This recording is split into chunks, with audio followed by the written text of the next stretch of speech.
Still dressing like heartbreak isn't real.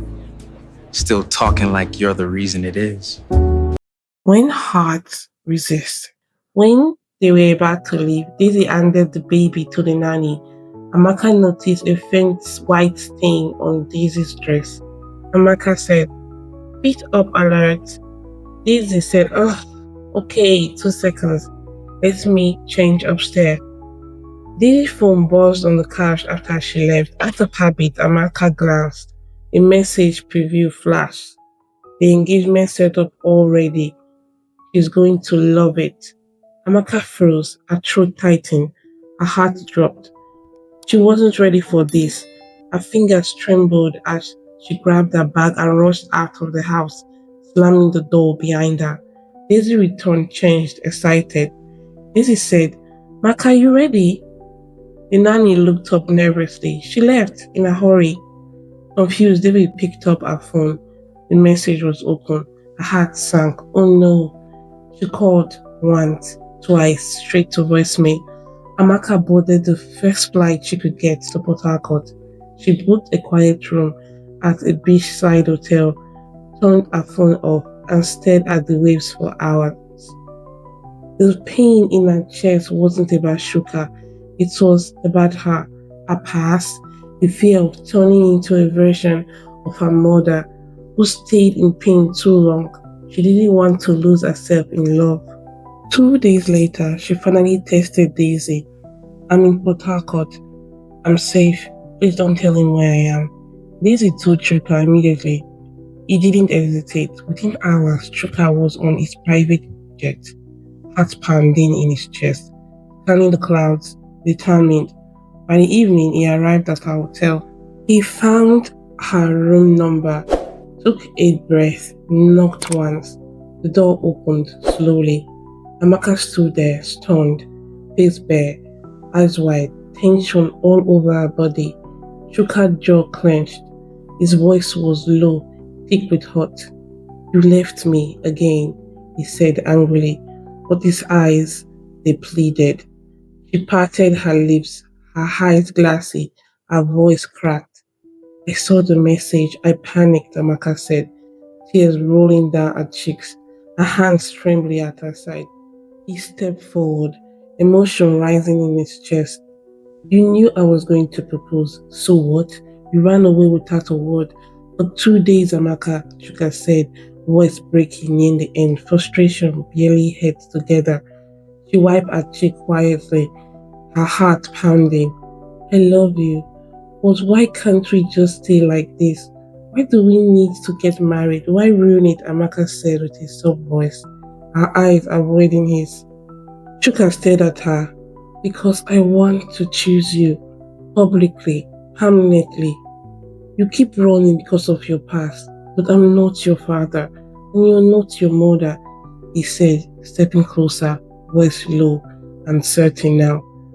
Amaka looked up, finally seeing the man, not the fear. He reached out gently. "I'm not going anywhere. I will never hurt you. I love you, Amaka, but I need you to stop running and walk towards me, please," Chuka said, eyes shining, voice almost a whisper now.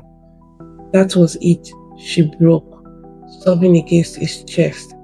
He wrapped his arms around her, just holding her through it. They didn't speak for a long time.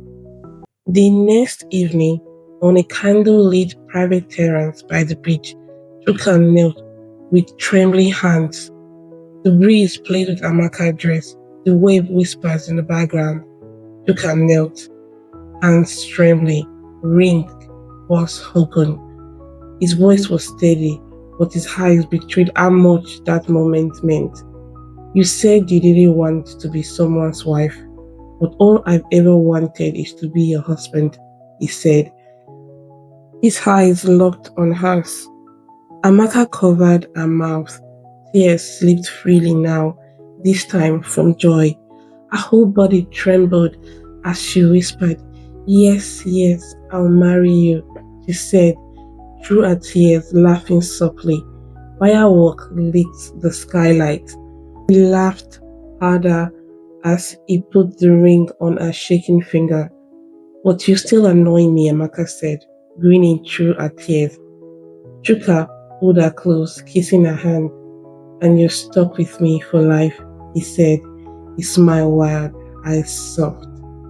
Their wedding was everything Amaka never thought she wanted: intimate, luxurious, deeply emotional. Daisy stood proudly beside her as a maid of honor. Daniel handed Chuka the ring with a knowing wink. Lady Bessie and Amanda Rose clapped proudly in matching lace, their smiles stretched wide like women who always knew. Another one, Rose said, sipping champagne. You ever doubt us? Bessie replied, chin raised. Never, Rose said.